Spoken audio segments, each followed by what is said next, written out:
तो नमस्कार दोस्तों, आप सभी का स्वागत है मेरा यूट्यूब चैनल शिक्षा भी सौरभ में। आशा करते होंगे आप मस्त होंगे, स्वस्थ होंगे, पढ़ रहे होंगे, लिख रहे होंगे। जैसा आपको मालूम है कि CUT का फॉर्म आ चुका है, तो सपने आपके सामने हैं, अब आपको साकार करना है। तो आज थंबनेल देख के आप समझ गए होंगे आज हम किस सब्जेक्ट पे बात करेंगे। आज हम मैथमेटिक्स पे बात करेंगे। कुछ लोग का कमेंट्स आ रहा था कि सर मैथमेटिक्स का बनाइए, मैथमेटिक्स का बनाइए। तो आज हम मैथमेटिक्स सब्जेक्ट पे ही बात करेंगे। बात करने से पहले 2 मिनट आपका लेना चाहेंगे। आप 1 मिनट भी वीडियो स्किप ना करें। अगर 1 मिनट भी वीडियो आप स्किप करते तो आपको कुछ भी समझ में नहीं आएगा, क्योंकि जनरली ये सेंट्रल यूनिवर्सिटी का प्रोसेस है। सेंट्रल यूनिवर्सिटी में एडमिशन लेने का प्रोसेस है। थोड़ा सा भी चूक करते हैं तो आपका एडमिशन नहीं हुआ, ये बात ध्यान रखें। इसलिए 1 मिनट भी वीडियो स्किप ना करें, पूरा वीडियो देखें। आप फर्स्ट लेवल नहीं समझ पाएंगे तो 10 लेवल भी नहीं समझ पाएंगे। इसलिए हम आपसे रिक्वेस्ट करते हैं कि वीडियो 1 मिनट भी स्किप ना करें। एडमिशन की गारंटी हम लेंगे आपका। और दूसरी बात ये कहना चाहेंगे कि प्लीज़ लाइक, सब्सक्राइब, शेयर और कमेंट जरूर करें। आपके लाइक, शेयर, कमेंट और सब्सक्राइब भी हमारी एनर्जी है। अगर आप 1 सब्सक्राइब करते हैं, 2 सब्सक्राइब करते हैं, तो अगले वीडियो लाने के लिए हमें एनर्जी मिलती है कि अरे यार लोग चाह रहे हैं हमको, लोग देखना चाह रहे हैं, लोग मेरी भाषा को अच्छी तरह पसंद कर रहे हैं, लोग मेरी बोली को अच्छी तरह पसंद कर रहे हैं। जो हम बोल रहे हैं आपके सामने वो हमको ऐसा फील होता है कि आप ज़्यादा मुझे चाह रहे हैं। तो आपकी सब्सक्राइबर मुझे ज़्यादा उत्साह करता है। और आप कमेंट करेंगे तो मेरी फीडबैक होती है, मेरी प्रतिक्रिया होती है कि समझ में आती कि आप किस तरह मुझे चाहते हैं। जैसे कि कुछ लोग कमेंट्स कर रहे थे कि सर फिजिक्स का, मैथमेटिक्स का बनाइए। तो मैथमेटिक्स का हमने बनाया क्योंकि वो आपकी फीडबैक थी।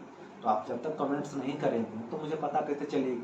तो उम्मीद करते होंगे आप लाइक भी करेंगे, सब्सक्राइब भी करेंगे और कमेंट्स भी करेंगे और अपने दोस्तों को शेयर भी करेंगे। चलिए हम सब्जेक्ट्स पे आते हैं, मैथमेटिक्स पे। तो हम सबसे पहले बात करेंगे कि मैथमेटिक्स में कितने सीट्स होते हैं। जब तक आप सीट्स नहीं जान पाएंगे तो कैसे फॉर्म भरेंगे CUT का। आपको जानना चाहिए ना कि आप मैथमेटिक्स से एडमिशन लेना चाहते हैं तो मैथमेटिक्स में कितने सीट्स हैं, तभी ना आप एडमिशन ले पाएंगे। आप सोच कर बैठे होंगे कि 100 सीट्स होंगे मैथमेटिक्स में तो मेरा एडमिशन हो ही जाएगा। इसलिए पहले जान लीजिए कि मैथमेटिक्स में कितना सीट्स है।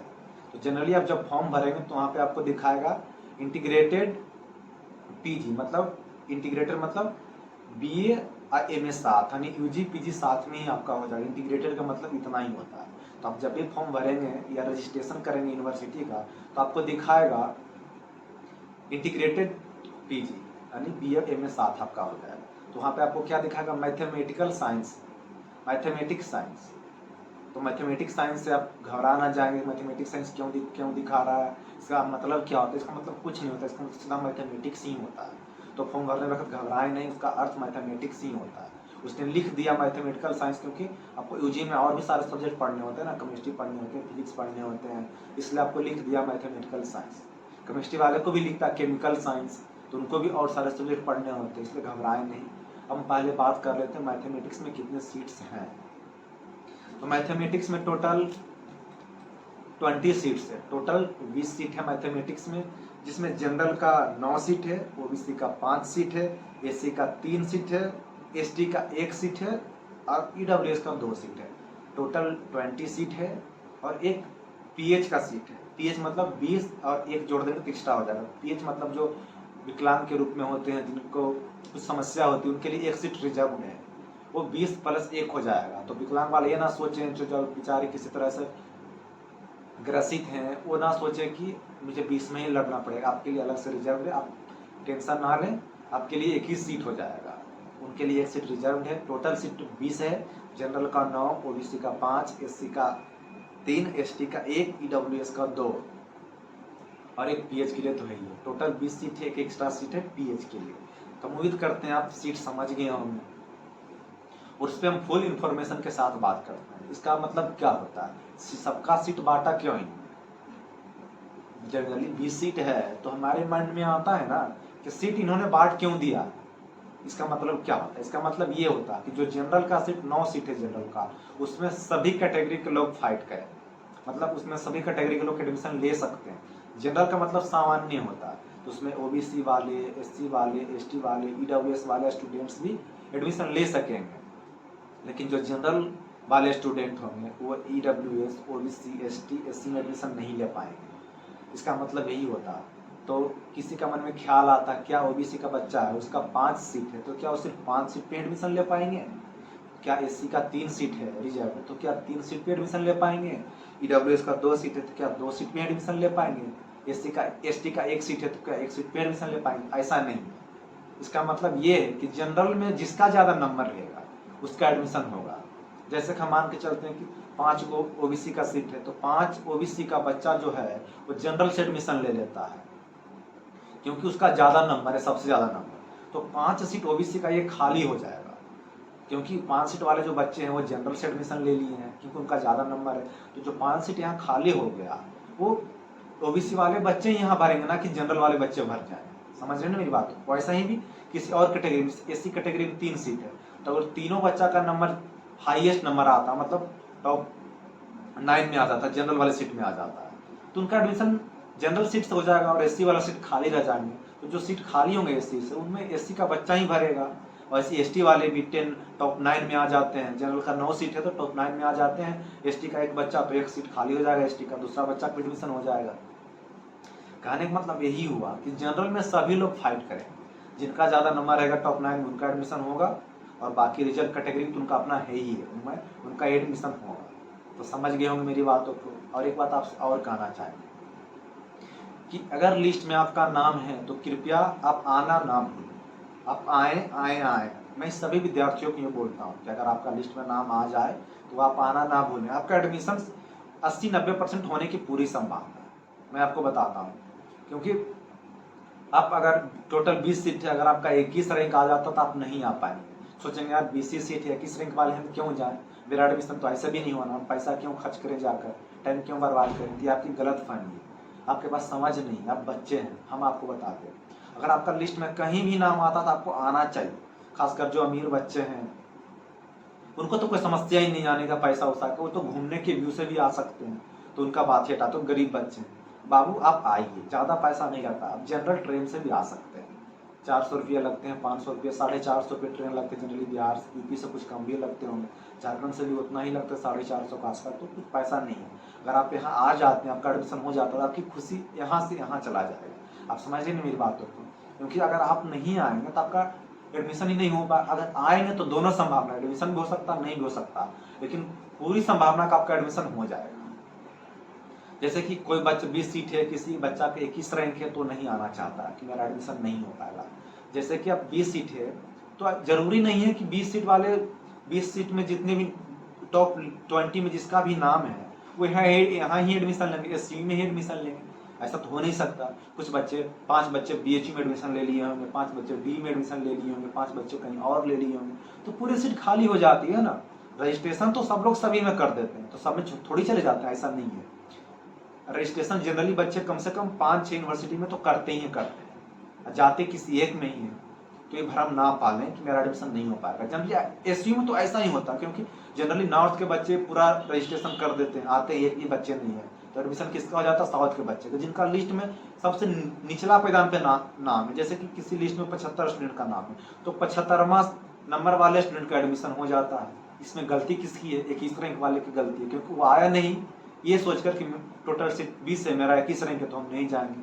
तेलंगाना वाला का घर नज़दीक है, मलयाला केरला वाले के घर नज़दीक है, कर्नाटक नज़दीक है, महाराष्ट्र नज़दीक है, वो आ जाते हैं, लिस्ट में 75 नंबर में नाम, उनका एडमिशन हो जाता है। क्योंकि बिहार, यूपी, झारखंड, मध्य प्रदेश, राजस्थान, इनके बच्चे आए नहीं, तो गलती किनकी? उनकी गलती है, ना कि इनकी गलती है। तो बाबू आप जरूर आए, लिस्ट में नाम है तो कृपया आना ना भूलें। ऐसा होता है। मैं अपना उदाहरण के साथ बताता हूँ। हिंदी डिपार्टमेंट में टोटल मतलब 10 सीट थे, और 10 सीट में मतलब मेरिट से 2 बच्चा का एडमिशन हुआ, एक मेरा, एक झारखंड का लड़का है, मेरिट से हुआ। बाकी सब का 2 लड़की है कर्नाटका, दोनों कर्नाटका का ही लड़की, एक तेलंगाना एक कर्नाटका का। एससी दोनों एससी का लड़की है, एससी का मात्र 1 सीट था, एसटी का मात्र 1 सीट था। अब भरोसा नहीं करेगा, एसटी का 75वां नंबर वाले का एडमिशन हुआ। वो लड़की जो सबसे लास्ट में थी, दोनों लड़की उनका एडमिशन हो गया क्योंकि उनका घर नजदीक था। अब भरोसा नहीं कीजिए, क्लास में खुलकर बताते हैं हम लोगों को कि दूसरा सब्जेक्ट में एडमिशन लेना था, उनमें एडमिशन हो नहीं पाया, इनमें बच्चे आए नहीं, इसलिए मैं इनमें चला गया। क्योंकि वो मजबूरी से पढ़ रहे हैं हिंदी, और जिनका सच में दिल में हिंदी पढ़ना था वो नहीं आ पाए। क्योंकि उस टाइम तो 10 ही सीट है, मेरा 11 नहीं, क्यों आए। तो कृपया बाबू आप आइए आइए आइए, आपका लिस्ट में नाम है तो कृपया आना ना भूलें। आप एक बात और करना चाहते हैं, जनरली स्टूडेंट सोचते हैं कि हम चले जाएंगे, लड़के हों या लड़कियां, दोनों को मैं बोल रहा हूँ, लड़की तो और भी ज़्यादा प्रॉब्लम है। लड़की वाले पूछेंगे कि सर या भैया या मित्र, जो भी आपको बोलना बोल सकते हैं कि हम आने के बाद कहाँ रहेंगे, ना हम किसी को पहचानते, अगर मेरा एडमिशन नहीं हुआ तो हम क्या करेंगे। देखिए, रहने खाने का टेंशन छोड़ दीजिए, हम आपको सारी गाइड करते हैं कि आपको कैसे आना है। हम अपना हॉस्टल में रख लेंगे, कुछ गेस्ट हाउस में आपको रखवा देंगे, वो सेंट्रल गेस्ट हाउस में पैसा आपको नहीं लगेगा, ये बात आप समझें। और भी सारे फ्रेंड्स हैं, कुछ लड़की में फ्रेंड्स हैं, कोई लड़की आते हैं तो लड़की वाले हॉस्टल में भेज देंगे, आप उनके साथ रह लीजिए ना, क्या दिक्कत है, कोई दिक्कत नहीं है। कुछ लड़के आएंगे हम अपने साथ रख लेंगे, अपने दोस्त के साथ रख लेंगे, तो आने रहने खाने का टेंशन नहीं है। बस आपको आने के लिए जो भी पैसा लगे 400 500, वो बस 400 500 ही आपके लगेंगे। तो उम्मीद करते हैं बाबू आप आइए आइए आइए। तो सारे कुछ समझ गए होंगे, हम आगे बढ़ते हैं। मिनिमम क्वालिफिकेशन, मिनिमम योग्यता आपको क्या चाहिए एससीयू में एडमिशन लेने के लिए मैथमेटिक्स। कुछ योग्यता होती है, जैसे आप किसी जॉब का फॉर्म भरते हैं तो एक मिनिमम क्वालिफिकेशन होता है, आपको 12th पास होनी चाहिए, आपको 12th में इतनी % मार्क्स होनी चाहिए। वैसे भी एससीयू का अपना मिनिमम क्वालिफिकेशन है, मतलब eligibility criteria, minimum eligibility criteria. तो मिनिमम एलिजिबिलिटी क्राइटेरिया कि आपको 12th में 60% मार्क्स होनी चाहिए। अगर आपको 12th में 60% यानी 60% मार्क्स नहीं है तो आपका एडमिशन नहीं हो पाएगा, आप रजिस्ट्रेशन भी ना करें, क्योंकि मिनिमम क्वालिफिकेशन यहाँ का 60% मांगता है। आपका फिर 60% मार्क्स है तभी आपका एडमिशन होगा। और दूसरा क्या है, 12th में आपने साइंस के सब्जेक्ट से 12th आपने किया होगा, तभी आपका एडमिशन होगा। मतलब मेरे कहने का मतलब ये हुआ कि आपने मैथमेटिक्स में एडमिशन लेना चाहते हैं तो कोई बच्चे 12th में आर्ट्स से 12th किए होंगे, वो चाहेंगे कि मेरा मैथमेटिक्स में एडमिशन हो जाए। कोई बच्चे बायोलॉजी से किए होंगे तो वो चाहते होंगे कि मेरा मैथमेटिक्स से एडमिशन हो जाए। ये संभव नहीं है। आपने 12th साइंस बैकग्राउंड से ही है, आपने 12th साइंस से ही किया है, तभी आपका एडमिशन होगा यहाँ। और उसमें भी 12th में आपने एक पेपर मैथमेटिक्स पढ़ा ही होगा। जैसा कि साइंस का मतलब बायो भी होता है, लोग बायो नहीं, मैथ नहीं लेकर बायो ले लेते हैं, क्योंकि बायो तो भी साइंस ही है ना। तो बायोलॉजी, कोई बच्चे बायोलॉजी वाले होंगे तो सोचेंगे हम भी तो साइंस से ही, नहीं, मैथ में उन्हीं का एडमिशन होगा, मैथमेटिक्स में उन्हीं का एडमिशन होगा जिनका मैथमेटिक्स था। तो समझ रहे होंगे मेरी बातों को। दो मिनिमम एलिजिबिलिटी क्राइटेरिया, ये पहला कि आपको 12th में 60% मार्क्स होनी चाहिए, और दूसरा कि अपने मैथमेटिक्स से साइंस सब्जेक्ट के साथ आपने 12th किया। मेरी बातों को आप समझ गए होंगे, हम आगे बढ़ते हैं। अब सिलेक्शन क्राइटेरिया क्या है, अब जब सब काम कर देंगे तो अब सिलेक्शन क्राइटेरिया क्या है, मतलब आपको किस बेसिस से आपका एडमिशन होगा। कुछ प्रोसेस तो होती है ना एडमिशन लेने के लिए, कि अब पहले आपको ये करना पड़ेगा, पहले आपको ये करना पड़ेगा, पहले आपको ये करना पड़ेगा। तो उसका सिलेक्शन क्राइटेरिया क्या है। सब यूनिवर्सिटी का, मतलब किसी भी सेंट्रल यूनिवर्सिटी का अपना अपना क्राइटेरिया होता है। कोई सिर्फ मैथमेटिक्स के एग्जाम से मैथमेटिक्स का एडमिशन ले लेते हैं, सिर्फ कोई जनरल टेस्ट के ले लेते हैं, कोई इंग्लिश से ले लेते हैं, कोई जैसे डी डोमेन से लेता है। तो ऐसा नहीं है, यहाँ है कि आपको फिजिक्स केमिस्ट्री मैथ ये तीनों आपको कोर पेपर में रखना होगा। जब CUT का फॉर्म आप भरेंगे तो उनमें आपको CUT के एग्जाम में मैथमेटिक्स, फिजिक्स, केमिस्ट्री तीनों का पेपर आपको देना पड़ेगा। और एक पेपर और देना पड़ेगा, ये तीनों कोर था, इंग्लिश का पेपर देना पड़ेगा, लैंग्वेज का।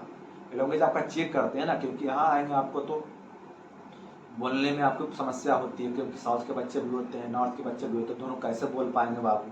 तो इंग्लिश एक जोड़ने का दोनों का काम करता है। तो इंग्लिश आपके क्वालिफाइंग पेपर के रूप में ये लोग लेते हैं, उनका मेरिट नहीं बनेगा। मेरिट जो आपका बनेगा फिजिक्स, केमिस्ट्री, मैथ, ये तीनों आपको कोर पेपर के रूप में CUT के एग्जाम में देना है, और इंग्लिश भी CUT के एग्जाम में देना, क्योंकि इंग्लिश आपका क्वालिफाइंग पेपर है, ये सिर्फ भाषा का पेपर है, इसका मेरिट नहीं बनेगा। ये सिर्फ क्वालिफाइंग पेपर है, इंग्लिश का मेरिट बनेगा आपका फिजिक्स, केमिस्ट्री, मैथमेटिक्स। जो क्वालिफाइंग पेपर है इसमें मात्र आपको 7 क्वेश्चन बनाने हैं, मतलब इंग्लिश वाला जो पेपर है उसमें 7 क्वेश्चन आपको बनाना है मात्र, समझ रहे हैं ना। 7 क्वेश्चन मतलब 35 नंबर ही लाने हैं।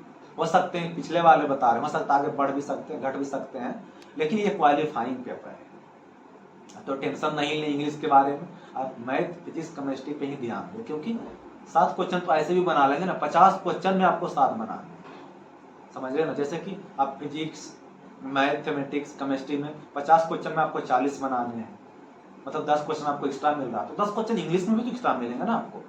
50 क्वेश्चन में आपको साथ ही बनाना है तो वो तो ऐसे भी बना देंगे। कुछ कंप्रीहेंशन होते हैं, कुछ वर्ड्स होते हैं, कुछ ट्रांसलेशन वगैरह होते हैं, कुछ ग्रामर्स होते हैं, वो तो आप ऐसे भी बना देंगे। तो टेंशन ना ले, आपका जो मेरिट बनेगा सिर्फ फिजिक्स, केमिस्ट्री और मैथमेटिक्स आपका मेरिट बनेगा। तो मेरी बात तो आप समझ गए, हम उम्मीद करते हैं। हम आगे बढ़ते हैं। आपका CUT का जब एग्जाम देंगे तो उसमें आपको कितना टाइमिंग एग्जाम में देना पड़ेगा, मतलब कितने समय का एग्जाम होगा आपका। जैसे कि जनरली कुछ सब्जेक्ट को हटा दिया गया है, कुछ सब्जेक्ट टाइम टेकिंग होते हैं, उनके लिए ज़्यादा टाइम दिया गया है। जैसे कि हिंदी, हिस्ट्री, सोशल साइंस का सब्जेक्ट मान लीजिए, ह्यूमैनिटीज का सब्जेक्ट मान लीजिए, मतलब Hindi, English, political science, history, geography, ये लोग के लिए 45 मिनट दिए गए हैं, लेकिन साइंस वाले के लिए 60 मिनट टाइम दिए गए हैं। क्वेश्चन तो वही है, 50 में आपको 40 क्वेश्चन ही बनाना है, लेकिन आपको एक्स्ट्रा टाइम दिया गया है क्योंकि आपको सोल्व करना होता है, तो आपको 60 मिनट दिया गया। फिजिक्स के लिए भी 60, मैथमेटिक्स के लिए भी 60 और केमिस्ट्री के लिए भी 60 मिनट आपको टाइम दिए गए हैं, ये बात याद रखिएगा। और इंग्लिश का जो आपका क्वालिफाइंग पेपर है उनके लिए आपको 45 मिनट ही टाइम दिए गए हैं। तो समझ गए होंगे मेरी बातों को आप। अब हम कटअप पे आते हैं, ये कटअप क्या रहता है, सब कुछ तो हम जान लिए, कटअप पे बात करते हैं। तो हम बात करते हैं जो जनरल के बच्चे हैं, जो EWS के बच्चे, उनको 400 प्लस लाना पड़ेगा, मतलब 400 करीब भी रह सकते हैं, 380, 390, 400 तो प्लस के लिए तो आपका एडमिशन पूरी है कि आपका हो जाएगा एडमिशन। तो जो जनरल के बच्चे हैं, EWS के बच्चे हैं, वो 400, 380, 390, 400 लाए, उनका सेफ जोन है। और जो OBC का बच्चे हैं, SC का बच्चे, ST का बच्चे, वो 350 से 400 के बीच लाए, तो आपका एडमिशन पूरी संभावना है। OBC, SC, ST वाले 330, 340, 350, 360, 370, मतलब 330 से ऊपर जा सकते हैं, 330 ऊपर से 380 के बीच आपका सेफ जोन है। जो जनरल के बच्चे हैं वो 400 का आसपास लाए, ये हमारी कटअप जोन है। और सबसे बड़ी महत्वपूर्ण बात है जो हम वीडियो के शुरू में आपसे चर्चा कर दें, अगर लिस्ट में आपका नाम आए बाबू तो आप जरूर आए। रहने खाने का टेंशन छोड़ दें कि वहाँ मुझे कौन पहचानता है, वहाँ हम आपको पहचानते हैं ना। आप मेरे द्वारा आ रहे हैं तो आप टेंशन ही ना ले कि भैया हम कहाँ रहेंगे, सर हम कहाँ रहेंगे, मित्र हम कहाँ रहेंगे। आप रहने खाने का टेंशन छोड़ दें, चाहे लड़की हो चाहे लड़का हो, दोनों की बात हम करते हैं। हाँ, मुझसे पर्सनली जुड़ने के लिए आप चैनल के डिस्क्रिप्शन बॉक्स में मेरा पर्सनली ID है, मेरा पर्सनल इंस्टाग्राम है, मेरा पर्सनल फेसबुक है, मेरा पर्सनल टेलीग्राम है। आप वहाँ मुझे पर्सनली मैसेज कर सकते हैं, कुछ भी डाउट्स आपके मन में रह गया होगा तो, क्योंकि हमने सारे कुछ डिस्कस कर लिया है। तो कुछ भी आपके मन में प्रॉब्लम है, कुछ भी आपके मन में डाउट्स है, तो कमेंट बॉक्स में फीडबैक तो जरूर दें, कंपलसरी है फीडबैक देना, क्योंकि आपके फीडबैक्स, आपके सब्सक्राइब ही हमारे एनर्जी है। तो जब तक आप फीडबैक नहीं देंगे तो हम आगे भी कुछ नहीं कर पाएंगे। और आपके मन में कुछ पर्सनली डाउट्स हो, जैसे लड़की के लिए कुछ पर्सनली डाउट्स होता है कि वहाँ सेफ रहता है कि नहीं है भाई, क्या उनके लिए कुछ समस्या है, लड़के के लिए जो गरीब बच्चे उनके लिए पर्सनली डाउट्स भी हो सकते हैं, तो मुझे पर्सनल मैसेज कर सकते हैं, मेरा पर्सनल इंस्टाग्राम पे, मेरा पर्सनल फेसबुक पे, मेरा पर्सनल टेलीग्राम पे। तो हमारे चैनल के डिस्क्रिप्शन बॉक्स में, चैनल के डिस्क्रिप्शन बॉक्स समझते हैं ना, जब जो मेरा वीडियो देख रहे हैं वहाँ पे एक गोल सा बना होगा, उस पर क्लिक करेंगे तो चले जाएंगे मेरा चैनल डिस्क्रिप्शन बॉक्स में, वहाँ पे आप देखिएगा सब कुछ दिया हुआ है चैनल डिस्क्रिप्शन बॉक्स में, फेसबुक भी, इंस्टाग्राम भी, टेलीग्राम भी, वो मेरा पर्सनल है, तो आप टेंशन भी नहीं लें। तो उम्मीद करते हैं हमने आपको सारा कुछ बता दिया, मन से पढ़ रहे हैं, कोई लोड ना लें बाबू, आपका एडमिशन सिक्योर है एकदम। जो भी पढ़ने वाले बच्चे उनका एडमिशन होगा होगा होगा। मैं भी यही सोचता था कि क्या मेरा एडमिशन हो पाएगा, जब एडमिशन हो गया तो बहुत हाथ लगा, बेकार इतना जोर से मेहनत किए थे, क्योंकि मेरा टॉप में नाम आ गया था, टॉप रैंक 3 में। अब एडमिशन हो रहे थे, किनका, SC का एक सीट है उनका हो रहा था, 75 नंबर लिस्ट वाले नाम का हो रहा था, 75 नंबर वाले का नाम जिनका, उनका एडमिशन हो रहा था। तो अब कभी हंसी भी बढ़ती थी, भाई ये क्या हो रहा है, हमने तो टॉप 3 में लाकर कौन सा बड़ा तोप कर दिया, नंबर नाम तो लिखा रहा 75 नंबर वाले के भी, तो कोई दिक्कत नहीं, लोड लेकर नहीं पढ़े आप लोग, मन से पढ़े, हंसते हुए पढ़े, खेलते हुए पढ़े, जो प्रेम कर रहे हैं वो प्रेम करते हुए पढ़ें। प्रेम को भी छोड़ना उचित नहीं है, क्योंकि प्रेम भी अपनी लाइफ का एक हिस्सा है, तो प्रेम जरूर करें। ये ना कि अब किसी से प्रेम कर रहे हैं, एग्जाम के प्रेशर में आकर प्रेम को छोड़ दिए हैं, तो ऐसा बिल्कुल ना करें, क्योंकि आपकी पढ़ाई सब कुछ नहीं है, आपके लाइफ में भी आगे बहुत कुछ करनी है। प्रेम जीवन का एक आधार है, पढ़ाई एक जीवन का आधार है, फैमिली एक जीवन का आधार है, दुनिया एक जीवन का आधार है। तो सबसे जुड़े हुए रहें, पढ़ाई सब कुछ नहीं है, हम सब एक दूसरे से मिल कर रहें, हंसते हुए रहें, खेलते हुए रहें। तो उम्मीद करते हैं हम सब कुछ आपको समझा दिए हैं।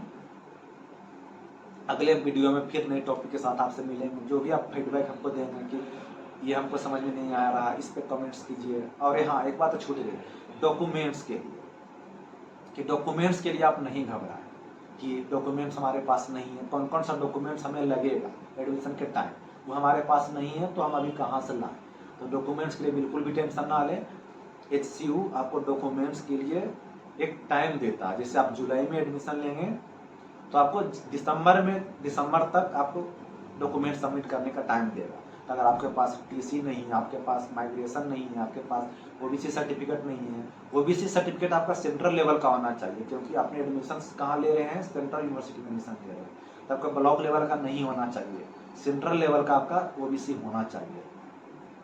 तो आपके पास OBC नहीं है तो क्या करें? तो टेंशन बिल्कुल नहीं लें, आपको उचित टाइम दिया जाएगा एडमिशन के लिए, मतलब डॉक्यूमेंट सबमिट के लिए आपको उचित टाइम दिया जाएगा। जुलाई में आप एडमिशन लेंगे तो आपको सबमिट करने के डॉक्यूमेंट टाइम दिसंबर तक देता आप। लेकिन हम आपसे रिक्वेस्ट करते हैं कि अभी आपके पास बहुत सारा टाइम, आपका एडमिशन होगा जून जुलाई में जाकर, अभी आपके पास मार्च ही चल रहा, तो बनाते ले धीरे धीरे ना, टाइम तो लग जाएगा, बना ले आराम से, सारा डॉक्यूमेंट्स ही क्लियर कर ले, कोई दिक्कत नहीं है। और एक सबसे और बड़ी बात है, जिस दिन एडमिशन लेंगे ने उसी दिन आपको हॉस्टल प्रदान किया। ये किसी सेंट्रल यूनिवर्सिटी का ऐसा प्रोसेस नहीं, चाहे JNU का बात कर ले, चाहे BHU का बात कर ले, किसी का भी बात कर ले। SU का सबसे खूबसूरती चीज़ यही है, मैं यही सोचकर यहाँ एडमिशन लिया, क्योंकि हॉस्टल का पैसा यहाँ लगते नहीं, हॉस्टल मान के चलो फ्री में ही है, क्योंकि हॉस्टल का फीस कितना लगता है, 60 रुपीज़ लगती है, 70 रुपीज़ लगती है मंथली रुपीज़, मतलब आपको 6 महीने में 500 रुपया देने हैं हॉस्टल, तो मान के चलो हॉस्टल का फी लगता ही नहीं है।